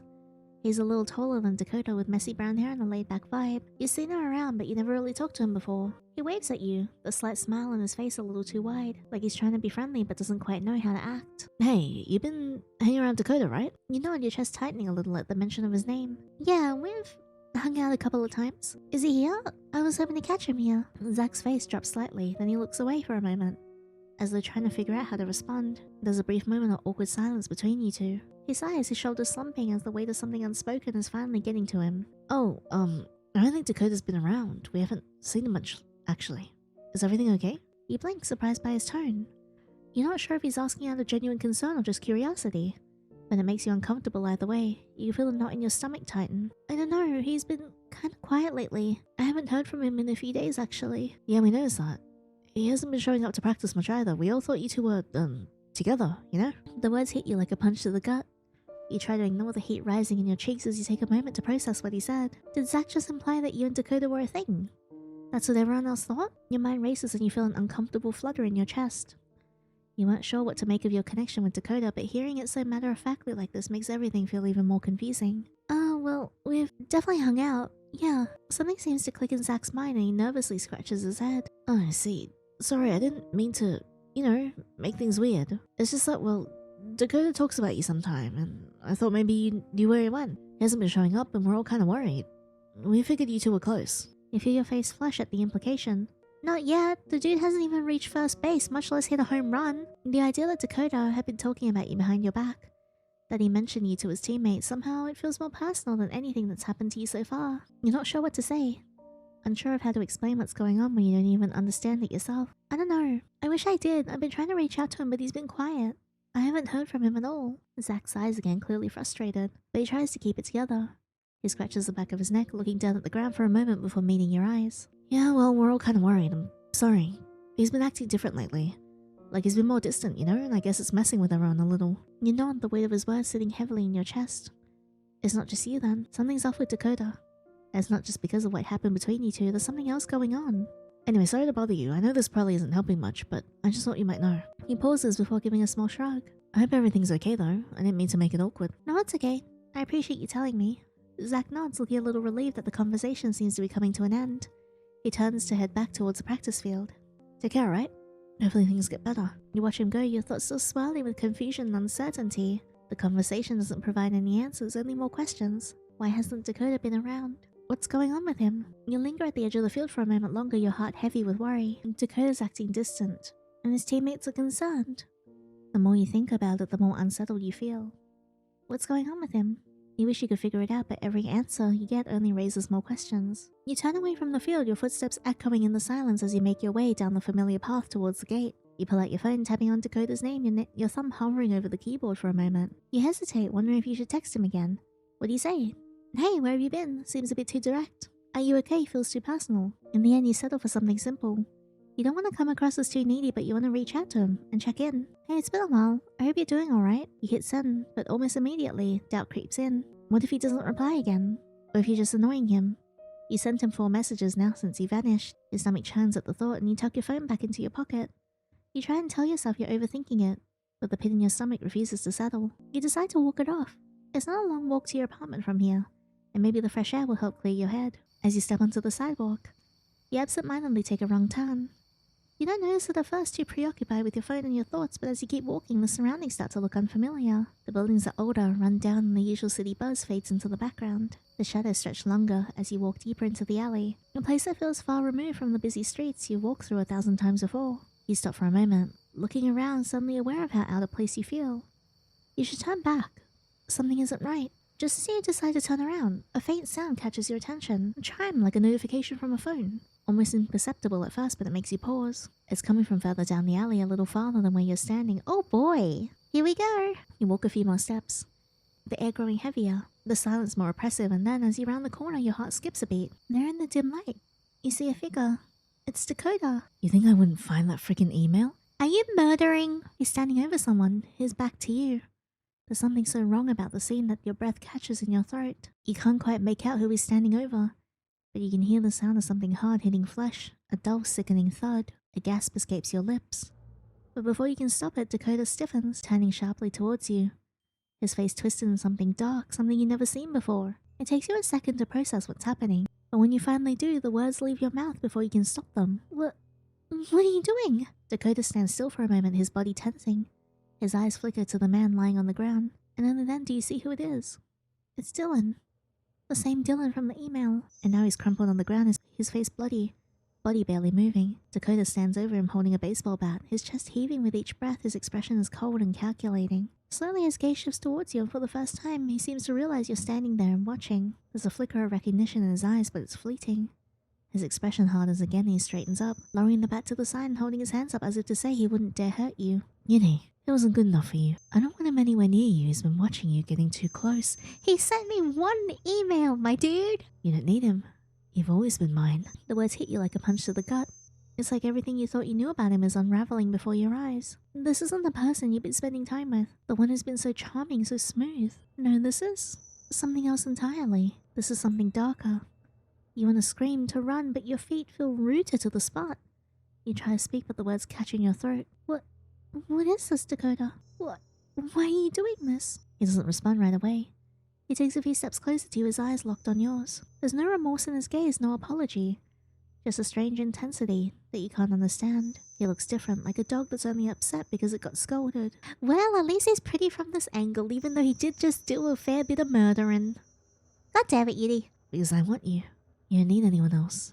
You'll understand that soon enough. Before you can react, Dakota takes another step forward, this time closing the distance between you. His hand reaches up, brushing a strand of hair from your face, and his touch is gentle. You're not sure how to react, but the gut-wrenching feeling that something's gone terribly wrong churns inside you. You need to be afraid. I'll take care of everything. You and me, we could make it work. You just have to trust me. You stand there unable to move, your mind racing. You can't make sense of what's happening. Your heart pounds in your chest as his hand moves to the side of your face, his fingers gently tracing the outline of your jaw. Then, as if it's the most natural thing to do in the world, Dakota leans in, his lips brushing against your cheek. You freeze, breath hitching in your throat as his lips press against your skin, warm and soft. Can you wash your hands, please? I have sensitive skin and I don't want blood on it. You're everything to me. You know that, right? Can I touch your baseball now? You think this is serious? You feel the weight of his words settle deep inside you as opposed to something else settling deep inside me. I'm gonna hit myself with the baseball bat. They should make you feel something. Anything, but instead they leave you feeling numb. You want to pull away. To scream, to run, but part of you, a small part, can't. You're paralyzed by the intensity of the moment, by the darkness you're now seeing in Dakota's eyes. And Dakota's face is mere inches from yours now, and his breath is warm against your skin. His eyes flicker down to your lips and you can feel his anticipation. The air around you feels thick and suffocating. He waits, his expression expectant, his body leaning in closer. He's giving you a choice, or at least it feels like he is. His hands are now gently cupping your face, but his grip is firm, like he's holding you in place. Kiss him or pull away? Pull away first. You feel a sudden intense urge of panic, something primal that forces you to pull away from Dakota's embrace. Your breath hitches in your chest as you push against him, the words spilling out before you can stop them. No, Dakota, this isn't right. I can't do this. This isn't what I want. You killed someone. Oh, is he dead? Oh, I guess he died while we were talking. Dakota freezes at your rejection, his hand lingering in the air as if reaching for something that's already slipping away from him. His expression shifts in an instant. His eyes, once soft and filled with affection, harden. I'm sure I can make something else harden. The warmth that was there fades into something darker, more possessive, like a shadow creeping over him. What? No. He steps back, the shock in his eyes quickly turning into disbelief. You're rejecting me. After everything. Yeah, you killed a guy. You try to take a step back, your heart racing in your chest. You've never once seen him like this. Never imagined him reacting this way. The warmth that once surrounded you feels cold and suffocating now. He looks at you, his gaze flickering between hurt and anger, as if he's torn between two completely different emotions. I knew I shouldn't have let myself feel this way. I should have known that someone like you would never want me. I should have known better than to let myself believe you'd care. I did want you, until you murked a guy. His words sting, and you feel a twist in your gut. The regret and sadness in his voice are almost too much to bear. But beneath that hurt, there's a coldness that makes your skin crawl. You were just a distraction, weren't you? Someone to amuse me. Someone to feel something. Your stomach churns as the reality of the situation hits you. This isn't just anger anymore. You thought you understood him, but now you're realizing just how little you knew. I shouldn't have trusted you. Shouldn't let you believe that there was anything real between us. You didn't even understand what you've done, do you? You've betrayed me. You murked a dude! He's right behind you. He steps forward, his gaze locked on you, the anger in his eyes now simmering to something more dangerous. You feel your breath catching your throat, your entire body frozen in place. His fear grips you tightly as he moves closer, every step sending a chill down your spine. I should have never deluded myself into thinking someone like you could ever care about me. You think I'm some kind of monster, huh? Well, maybe you're right. I'm not the kind of person that deserves the things I want. It was all going so well until you killed the guy. I'm just letting you know. I was about to, let you hit a home run. I was about to catch your balls. I was about to let you pitch it too. I was also about to let you swing your bat around, if you know what I mean. Is that enough, is that enough baseball pee-pee jokes? Dakota, I'm not gonna let you ruin me. Not after everything I've done. The sudden shift in his demeanor is terrifying. And you feel the rage and betrayal swirling in him, and you realize with horror that there's no reasoning with him now. He's beyond that. Beyond you. Without warning, Dakota pulls a baseball bat from his side, gripping it tightly with both hands. The sound of the metal against his palm makes you flinch, and the realization dawning on you in an instant. I won't let you leave. Not like this. The words hang in the air as he raises the bat, and in that instant, you know exactly what he intends to do. He's not just angry anymore, he's dangerous. Man, goddammit. Panic floods your chest. Your heart pounding in your throat as you realize the full weight of what you just rejected. This isn't just a simple confrontation anymore. This is something more terrifying. He's ready to hurt you, and you can see it in his eyes. You have to move. You can't just stand there and let him do this. You have to get away, but your legs feel like they're glued to the ground, fear paralyzing you. You need to act fast. Run for the street. You dash for an open street, hoping to find someone, anyone to help. But as you make it halfway, you hear Dakota's voice behind you, low and full of malice. You really think you can outrun me? Ah! Before you can react, the bat swings down with a sickening thud, catching you in the side. You crumple to the ground, pain flaring through your body as darkness takes over. You don't even hear Dakota's final words before everything fades away. Dead end. Oh great, I'm so happy I died. You know, this would have all worked out if you didn't kill a dude. I wasn't even interested in that guy anyway. I was interested in you. I wanted your baseballs. Anyway, we're back here. Let's go to a nearby alley. You see a narrow alley up ahead. Your heart races as you sprint towards it, dodging debris and pushing yourself to run faster. Dakota's footsteps are heavy behind you, but you can hear him starting to fall behind as you push your legs harder. Adrenaline pumping. You make it to the alley's dead end, panting heavily. The sound of Dakota's boots pounding the pavement behind you signals that he's still coming. You glance around, but there's no immediate escape. You're seconds before he catches up. Every instinct is telling you need to fight back. To call for help, but you know no one is around. You need to survive. Hide in the shadows? Yeah, hide in the shadows. You quickly duck behind a pile of discarded boxes, holding your breath as Dakota passes by. The tension in the air palpable. His bat swings near you, but he doesn't see you. You brought yourself a few precious seconds. I mean, he's gonna know that we haven't been able to go anywhere, considering it's a dead end. You can't hide forever. I'll find you. You wait, holding your breath, trying not to make a sound. Your heartbeat is deafening, but somehow you manage to remain still enough. Dakota is close, but you feel a surge of hope as he passes by, unaware of your hiding place. You feel your feet moving on their own, making a mad dash for any exit they'll lead you to. You have to go. You have to get as far away as possible. The train station is your last option. You buy a one-way ticket, leaving the town behind and your life in the dust, and the memory of Dakota fading with each passing mile. You can't report what happened to the police. You can't even come back, it's too dangerous. I sure can report it to the police! The last train pulls away from the station, and you watch as you pass your identity. And the person you were slips further into the distance. All that's left now is survival. Escape, and I sure as shit could have reported it! Yiddy! Alright, let's confront him. The terror overwhelms you, and without thinking, you stop, ready to face him. Dakota, please, stop! I'm sorry, I didn't mean it, please! For a brief moment, you see his eyes flicker with something. Sadness and maybe regret. But before you can take another step towards him, the bat swings again, this time catching you on the head. What the fuck? The world goes black, and the last thing you hear is his voice, low and angry. You could have been everything. God damn it. So we've gotten 2 dead ends, the escape end. That just leaves 3 more to get. Alright, let's come back here and we'll kiss him. Your mind races, torn between instinctive fear and something else. A strange magnetism you can't quite place.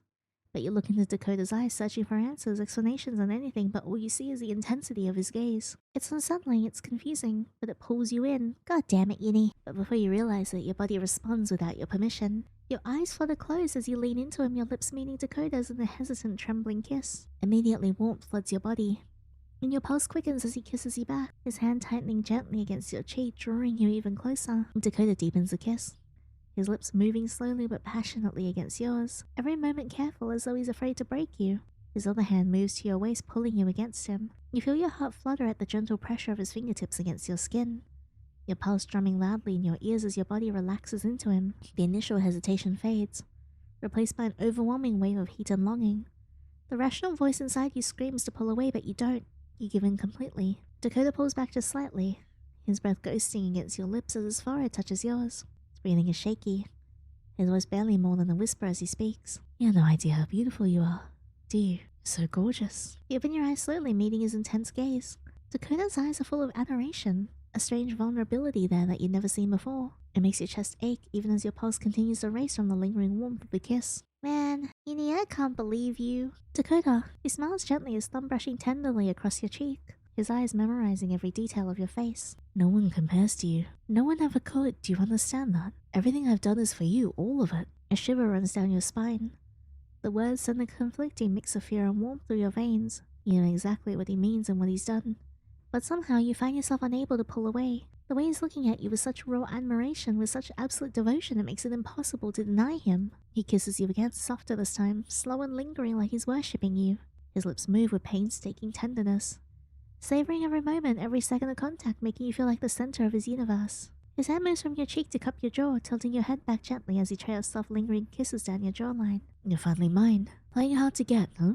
You shiver again, your heart hammering as his lips gently press against your neck.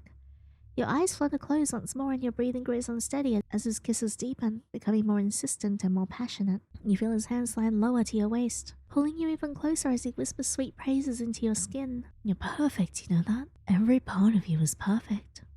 How could anyone think they deserve you? His words resonate in your bones, making you tremble. You should be terrified, disturbed, even disgusted, but instead, you find yourself melting against him, the darkness of the situation eclipsed by the intensity of his devotion. You never felt so desired, so cherished, so utterly wanted. He holds you closer still, holding you protectively in his arms, as though he's afraid someone might snatch you away. You don't need to worry about anything, not anymore. No one's ever gonna hurt you.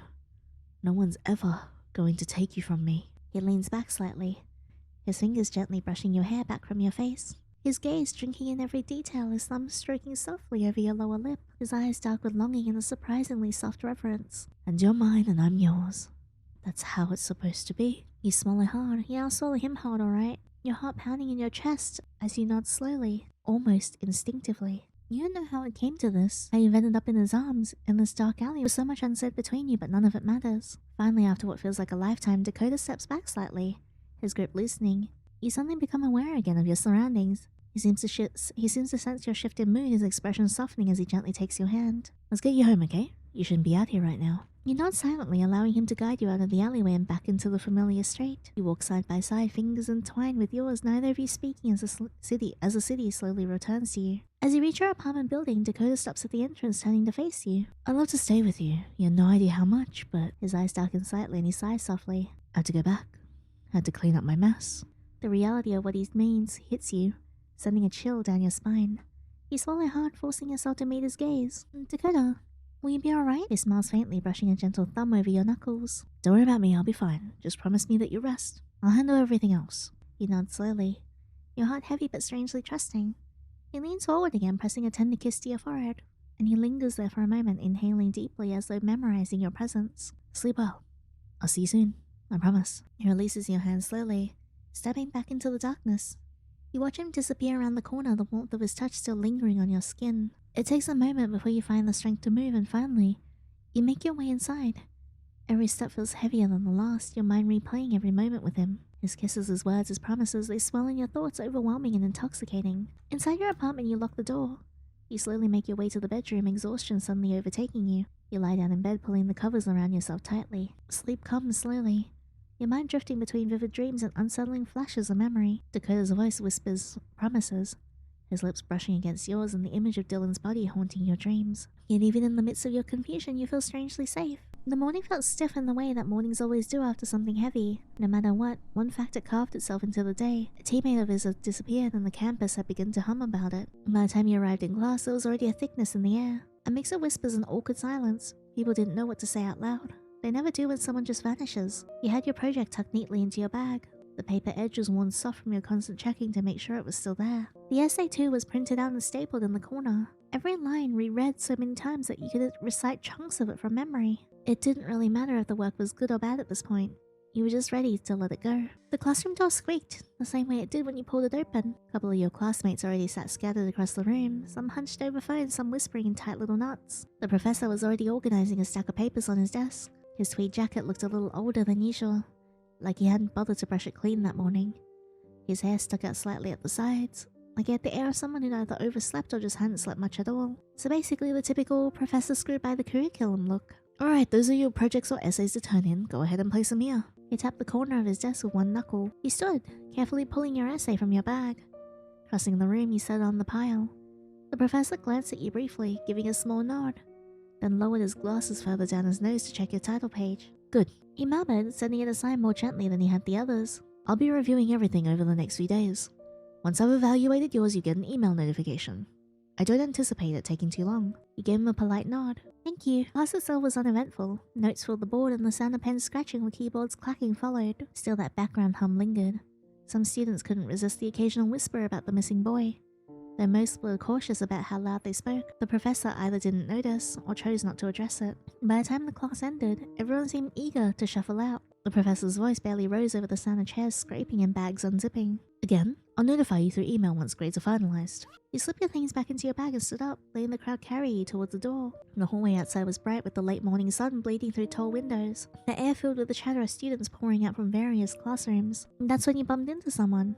Oh, the collision wasn't hard, but it was enough to make you stumble back a step, clutching your bag tighter. Standing in front of you was a broad-shouldered guy in a varsity jacket, one of Dakota's teammates. His hair was a little too neatly gelled, his jaw sharp, but the scowl etched across his face made him look older than he was. Watch it, he muttered, though his tone was distracted. His phone was still clutched in one hand, and when his eyes met yours there was a flicker of something, likely irritation at being delayed. Sorry, you said quickly, trying to sidestep, but then you caught it. The sound of his voice as he turned towards the friend walking beside him. Seriously though, it's always the same with him, the teammate said, voice carrying just enough for you to catch as you edge past. Dakota acts like he's too good for the rest of us. Always laser focused, always intense. I'm surprised he's so popular. Is he trying to be nonchalant and mysterious or something? The friend gave a nervous chuckle. Man, you shouldn't say that out loud. What? I'm just saying what everyone's thinking. Guy's obsessed with the game, obsessed with hell. I don't even know what. Doesn't crack a joke, doesn't relax. You froze for half a second too long. Your shoes squeaking faintly against the floor as you force yourself to keep walking and head down. Heat rose in your chest, an uncomfortable mix of anxiety and dread. Voices follow for a few steps, the teammate lowering his tone but not enough to erase the words completely. He's just weird. The rest blurred into the swell of the hallway chatter as you picked up your pace. When you risked a glance over your shoulder, the two teammates had already shifted their focus back to each other. You finally made it outside. Students clustered in groups across the lawn, some lounging on benches, others crossing hurriedly to their next class. The buzz of conversation was everywhere. You could tell without needing to eavesdrop that Dakota's name was threading its way through the noise. You never did truly notice how popular he was. You adjusted your bag strap and kept walking, each step carrying you further from the crowded lawn and back towards whatever counted as safety anymore. You didn't go home right away. The hallways and sidewalks of campus were still busy enough to blend into, and that was exactly what you needed, because you'd seen Dakota far enough away that he couldn't just walk up to you, but close enough that the sight made your chest clench. He moved through the courtyard like a predator, confident with his eyes scanning the crowd. Normally you feel the pull to watch him, but now you felt the opposite, a sharp urge to shrink back, to make yourself small so he wouldn't notice. Your legs moved before you could even think. You slipped between two groups of students heading in opposite directions, letting the press of bodies shield you. The group on the left stopped at the crosswalk and you ducked low, pretending to check your phone. When you dared to glance up, you caught a flicker of black hair through the crowd, Dakota's head turning and scanning. You slipped with the flow of the other group instead, taking the opposite sidewalk, your pulse pounding. You cut into the science building. The air inside smelled like old metal and chemicals, the hum of vents loud in the narrow hallway. You moved fast towards the stairwell, knowing if you could get up 2 flights you'd be able to cut across to the art studio. Halfway up, the door below creaks open. The instinct made you press yourself flat against the cold wall, craning your neck just enough to see. His jacket his stride, Dakota entered the stairwell, looking up, his eyes sharp. He bolted upwards, ignoring the pain in your thigh, ignoring the slam of your shoes on the metal steps. At the landing, he yanked the door open and let it slowly close behind you, crouching low against the lockers. The door opened again below. You swallowed hard, teeth clenched. Move. The library was packed. Students gathered at tables with laptops and notebooks. You wove through them quickly, slipping between shelves of books. You peeked through the gap between 2 encyclopedias. And there he was, walking down the main aisle, scanning the tables, pausing every few seconds as if listening for something. You held your breath, pressing your back into the shelves, willing yourself to be invisible. Someone sneezed in by and you flinched, but Dakota didn't turn your way. He kept moving, slow and deliberate, until he finally walked past the checkout corner and out the doors. Relief surged through you. You hadn't been caught. Not yet. But the relief didn't last long. The next hour was a blur of careful checks. You doubled back through the buildings, waited until groups of students blocked his line of sight, and ducked behind benches and vending machines. Every time you thought you'd lost him, you'd glance over your shoulder and spot him again. The interval shrank. 5 minutes became 3. 3 became 1. Soon you didn't even have time to think before you were already ducking behind something. Your breath became shallow and ragged. Sweat prickled at the back of your neck. The whole campus seemed smaller now, like the walls and pathways were funneling you back towards him no matter what you did. Then came the last check. Darted into the fine arts hallway, an echo of your own footsteps giving you away. You stopped to listen, chest heaving, and realized there weren't two sets of footsteps. There was one. Behind you. You turned, and he was there. Dakota. His smile was soft, almost gentle. You're fast. Faster than I expected. You backed up, your shoulders hitting the wall. Stay away from me. The smile didn't fade. If anything, it softened, his head tilting slightly. You don't mean that. And then before you could move, his hand lashed out. Something heavy slammed against the side of your head. Your vision exploded into white, then black. When you woke, the air was different. Thick and stale, the light above was dim, yellow, and unfamiliar. What the hell? Your body ached like you slept for days. Every limb heavy as though gravity itself had doubled. The surface beneath you wasn't your bed. You blinked slowly, your vision struggling to adjust. The ceiling above you was unfinished, beams crossing haphazardly. The smell was faintly metallic mixed with dust and dampness. You weren't in your apartment. You weren't anywhere familiar. Your heart pounded in your chest as the realization set in. You were lying in a basement. Dakota's basement. The memory of his hand brushing your cheek came back first, followed by his words, so sweet, so tender, so wrong. And now here you were, waking up where he wanted you. Your body still felt heavy, like the sleep had been unnaturally deep. Maybe he drugged you. Perhaps something else. You didn't shake the sensation that you'd been under for a long time. Too long. You shifted slightly, testing your limbs. Nothing. Of course you were tied up. No. This can't be happening. The air was quiet except for the faint creak of footsteps above, distant but unmistakable. Dakota was here. You were never like I thought you'd be. He blinked. What do you mean? He didn't answer the question. Instead he took a step closer. Up close his jaw was a cliff of bone. I wanted you to be perfect for me. Quiet, grateful and soft. You tried to find the remainder of your courage and raise your voice again. The words landed like small stones against him. You don't get to decide who I am. He smiled without humor. The smile was a closing of teeth. I already decided. You're what I want, not what you want. There was a long heart-held second, where the world contracted to the distance between your faces. Then his hands moved, not to touch, but to retrieve. He lifted the bat slowly like one would pick up an instrument or a cherished object. What the hell? The wood caught the light. And in the reflection you saw, for a flash, the boy who had sung in the stands. Confident, bright, untouchable. Then the reflection winked out and the man in the shadow brought the bat back up. Man! You tried to move. Instinct that sent a frayed arrow of flight through your limbs. But the basement had a way of swallowing movement and making everything a second too slow. With that fraction of the world measured in heartbeats, you understood how little time there could be between a decision and its consequences. I wanted you to be the kind of thing that made my life make sense. You weren't. I wish you were. The bat swung. What the fuck? I didn't even do anything. It was not cinematic, just a sharp pain and then nothing. Man, go to hell, Dakota. Killed end. Oh, wonderful. I want to try and get the last two endings. It started to branch off here, so I'm assuming it's a different ending. You hadn't gone far when you noticed him. Dakota. He stepped into your path almost casually, like he'd known exactly where you'd be. Nay, you're hard to find when you want to be. You froze. Every part of you screamed to bolt, but your body didn't cooperate. You stood there staring, your breath shallow. Dakota tilted his head slightly, offering the faintest smile. I'm sorry you had to see that. You weren't supposed to. I didn't want you to. The words sounded rehearsed, not because they weren't genuine. It was necessary. I had to do it. I had to protect you. Your mouth opened before you could stop yourself. The question tumbled out, shaky and uneven. Why? Why would you? Why Dylan? Why any of it? Dakota's smile didn't fade, though his eyes darkened a little. He took a step closer, lowering his voice further. Because he wanted you. He thought he could just swoop in and steal you away. Like I'd ever let that happen. He wasn't good enough for you, none of them were. You swallowed hard, your throat dry. Have you done this before? Dakota blinked and laughed softly. Not cruelly, but more like a sigh of amusement. As if you'd asked him if he ever cheated on a test. Not the same way. He admitted, scratching the back of his neck. I've broken things before. Windows, vases, lamps, back when I was a kid. When I get frustrated after a bad game, swinging the bat at something always made it easier. He looked away briefly, then back at you with startling earnestness. Yes, you can say I trained myself without knowing it. Your heart lurched. That's not the same as killing someone. Dakota's eyes softened, and he reached out, his fingers brushing against your cheek. The gesture was tender, caring, completely at odds with his words. I know, but it made me ready. I didn't want to tell you not yet, but there was another before Dylan. Your breath caught. Dakota's hand lingered against your face, his thumb streaking gently across your skin. He was going to ask you out. A classmate, he thought he had a chance with you. He didn't.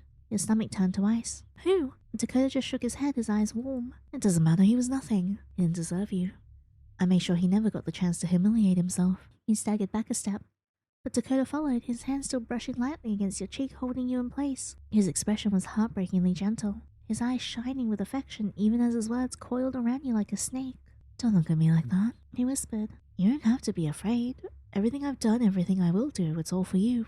You're safe because of me. You'll always be safe. Your mind spun. Your mind spun. Too many questions crashing into each other. Dakota's touch's calm, sweet tone left you unmoored, trapped between horror and the warmth of being cherished. Before you could form a response, before the words could even leave your throat, the world tilted. At first you thought it was just adrenaline, body shaking from the confrontation, but then your body blurred at the edges, your knees buckling. The sounds of the campus dimmed into muffled echoes, and Dakota's hand steadied you as though he'd been waiting for this moment. Shh, he soothed, his voice a soft murmur in your ear. It's okay, you're tired.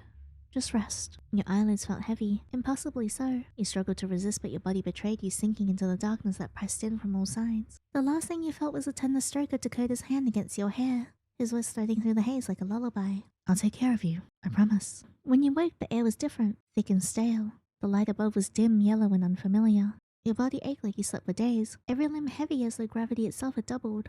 The surface beneath you wasn't your bed. You blinked slowly, your vision struggling to adjust. The ceiling above you was unfinished wood, beams crossing haphazardly. The smell was faintly metallic mixed with dust and dampness. You weren't in your apartment. You weren't anywhere familiar. Your heart pounding in your chest as the realization set in. You were lying in a basement. Dakota's basement. The memory of his hand brushing your cheeks came back first, followed by his words so sweet, so tender, so wrong, and now here you were, waking up where he wanted you. Your body still felt heavy, and the air was quiet except for the faint creak of footsteps above, distant but unmistakable. Dakota was here. He sits across from you on a simple wooden chair, posture loose but eyes burning with the kind of attention you can't dodge. You're awake, finally. He stands and crosses a short distance, the overhead bulb hums, throwing his shadow long across the cement floor. When he kneels in front of you, it isn't aggressive, no looming threat, no bat in his hands, just him. Oh yay, so I'm not gonna get murked this time. His hand reaches out, brushing your cheek with fingers that are warm and careful. Do you know what you've done to me, Yandere? The question is asked softly, almost reverently, but it lingers in the space between you. I played baseball my whole life. I stood in the middle of crowds, lights shining, people cheering my name, and none of it ever mattered. I was still invisible, a tool. I thought that was all I'd ever be. He pauses, eyes searching yours. His thumb strokes across your cheek, a gentle back and forth. But then you saw me, not the athlete, me. You swallow hard, just like how I'm gonna swallow him hard in a bit. Your pulse thrums in your ears, he doesn't stop. You don't flinch from me, not really. You don't look at me like a monster. I can't let that go, I won't. This is who I am, and I need you to accept that. His tone sharpens slightly on the last word, but it softens again almost immediately, folding back into tenderness. Your lips part. The words spill out before you can second guess them. People have shamed me too for things I've done. For not fitting into what they wanted, for being too much or not enough. Dakota's brow furrows, his thumb pausing its rhythm. But I don't care about what you've done, Dakota. I don't care what you do. I love you, no matter what. It's dangerous, it's irrational, it's fire in your veins, and yet as the words leave you, they feel right. Dakota reacts like a man hearing music for the first time. His mouth falls open. His chest rises in a sharp inhale, and then he exhales, shuddering, as if your words alone could bring him to his knees. Say it again. I love you. Again. I love you. His laugh bursts out. Or more than a half laughter, half sob. He presses his forehead against yours, eyes squeezed shut, hands cradling your face like something holy. God, you didn't know what that does to me. You're freaking crazy. Yeah? So are you. The restraints dig into your wrists again. You shift, his eyes snap open. He pulls back, his expression twisting into something pained. His hands move into the knots, fumbling and trembling. The restraints dig into your wrists again when you shift. His eyes snap open, he pulls back, his expression twisting into something pained. His hands move to the knots, fumbling and trembling. They shouldn't be on you. Not you. The bindings fall away and the blood rushes back to your hands, leaving angry red marks. He lifts your wrist gently, turning them over, studying the skin like it's precious. Then he presses his lips against the bruised flesh, as if he could kiss the pain away. You should never be bound, not by me, not by anyone. You deserve freedom. If freedom means walking by me through fire, then I'll burn the whole world down just to make it happen. Your heart hammers. His words settle into you like they belong there. Then let's burn it down. The look on his face is nothing short of radiant. His grin is wide, almost unhinged, and his eyes shine with joy. He pulls you up into his arms, holding you so tightly that it nearly knocks the breath right out of you. He kisses your hair, your forehead, your temple, everywhere. Whoa, everywhere? What do you mean by everywhere? Wow! That's my love. My perfect, perfect love. You laugh too, the sound a little wild. It feels good. We don't need them. Any of them. That's cringe. No professors, no coaches, no teammates, just us. Just us. He leans back enough to look at you, his grin unstoppable. Then let's start over. A new life, our life. No rules, no chains, no one to stand in our way. A free life, ours. The two of you stand together in the dim basement light, his hands clasping yours so firmly that it almost hurts. It's kind of hurt you crave now. Tell me again. Tell me you do anything for me. Anything, everything. Whatever you want, whenever you want it. I'll destroy anyone who looks at you the wrong way. I'll give you everything you've ever wanted. I'll be everything you'll ever need. You smile, wide, unhinged, your chest aching with the sheer force of it. And then take me with you. Take me where no one else can touch us. Gladly. He laughs again, sharp and delighted, pulling you closer, your lips nearly brushing before he stops just to savor the closeness. God, I love you. And I love you. Crazy end. Yeah, that sounds about right to me. Alright, we just got one more to get then. Okay, and here's the last ending. The second your head stirs, he smiles. A scarily soft smile. You're awake. I've been waiting for you. He rises to his feet, steps echoing against the cement. When he crouches in front of you, it's tender. His hand lifts, brushing your cheek like you're something fragile. Do you know what you've done to me? Make you really want to do a home run? His words are quiet, reverent, but heavy. You made me feel seen. For the first time in my life, I'm not just a picture or a number on a scoreboard. I'm not just someone people cheer for and then forget. You looked at me and you saw me. His thumb strokes along your skin almost lovingly. And now I can't go back. This side of me, this truth. It's not something I can change. I won't change it. I don't want to. Your throat closes up. Your chest burns with fear. The words scrape out before you can stop them. No, Dakota's smile falters just barely. I don't want this. I don't want you to kill for me. I don't want to die down here. Please, Dakota. I don't want to die. I love you, but... The tears come before you can hold them back. Hot, stinging and sliding down your face. You tremble and your voice cracks under the weight of your own panic. Please. I don't want this. For a long moment, silence hangs between you two. Hum of the light bulb overhead.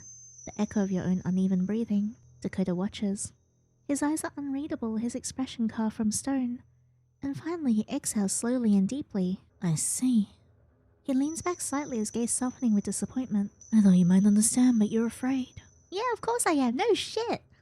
His hand lowers from your face, resting instead on your knee, grounding you. That's okay. Fear is natural. I can live with your fear. You shake your head, more tears spilling. No, please, you don't understand. But he cuts you off, his voice firm and certain. I won't kill you. I could never kill you. You're mine, my only, and you're far more valuable than any hope or dream I've ever had. He straightens, his hand settling on your shoulders, his grip warm and steady. I wanted us to be equals. Partners. But if that's too much for you, then I'll make it simpler. You'll stay with me. You'll live. You wake up every morning and you do it knowing you belong to me. Your stomach twists. That's not love. Her smile returns, soft but sad, almost pitying. It is. It's more love than anyone else could give you. I'm the only one who can keep you safe. I'm the only one who'll never let you go. He leans close forward, almost touching yours, voice lowering to a whisper. You're mine now. Always. You squeeze your eyes shut. Tears spilling freely, chest heaving with sobs. You beg, you plead, anything to make him let you go. But his hands never leave your shoulders, steady and grounding as if anchoring you in place. Cry if you need to. I'll still be here when you're done. He presses a gentle, deliberate kiss to your temple and makes your skin crawl. You'll understand in time. You'll see that this is better than the world outside. They never cared about you, not like I do. His voice warms again, the tenderness returning. Even as your sobs shake your entire frame. Rest. You need your strength. We have forever after all. He steps back, leaving you bound in the chair. Your tears wet against your cheeks, your chest aching with every sob. As you cry, your body trembles under the weight of your captivity. His words echo in your mind, cold and certain. You're mine. Always. Kidnapped end, and that's all the endings. Thank you so much for playing it with me, you guys.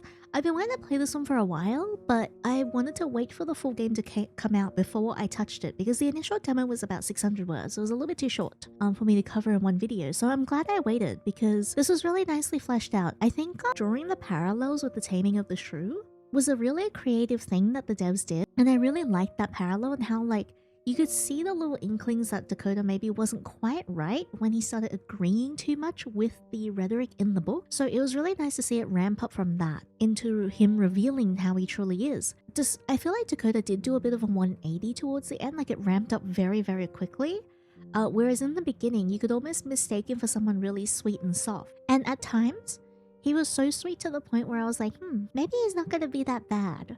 But then I had to remind myself that this is a Yandere game and it's definitely obviously going to be very, very bad. So here we are. But no, I had a lot of fun with this. Which ending was your favorite? I would absolutely love to know your thoughts. And what are your thoughts on Dakota in general? I feel like he's definitely quite scary because when you set him off, he's got a lot to lose, right? He's got his whole baseball career and everything. So a little bit obvious to me that one of his bad ends was just going to be him murking you. So yeah, it was really cool to see that sort of intensity of his come out towards the end. And then you can see how unhinged he truly can be. I do wish though that there was a little bit more of a build up between you and him disagreeing on your study date and then with the whole like murder and everything. Because I feel like he definitely did just like flip. I'm assuming in the background he got wind of your email somehow, and that's why he was gone for a few days, you know, busy preparing himself and everything. But I think it would have been nice for me personally to see a little bit more of that bridging. But overall, I had a lot of fun with this game. It was really nice to finally meet Dakota and get to play his game through to the end, because I was waiting for this one to be completed so I could check it out, and I'm glad that I did. Anyway, thank you so much for experiencing the story with me. If you guys like this, please leave a thumbs up and subscribe so you miss out on the next one. Also, if you'd like to support my channel, my Patreon is linked in the description box below. Supporting is never mandatory, just very appreciated, and it helps me create more videos like this. But thank you so much again, and until next time, take care.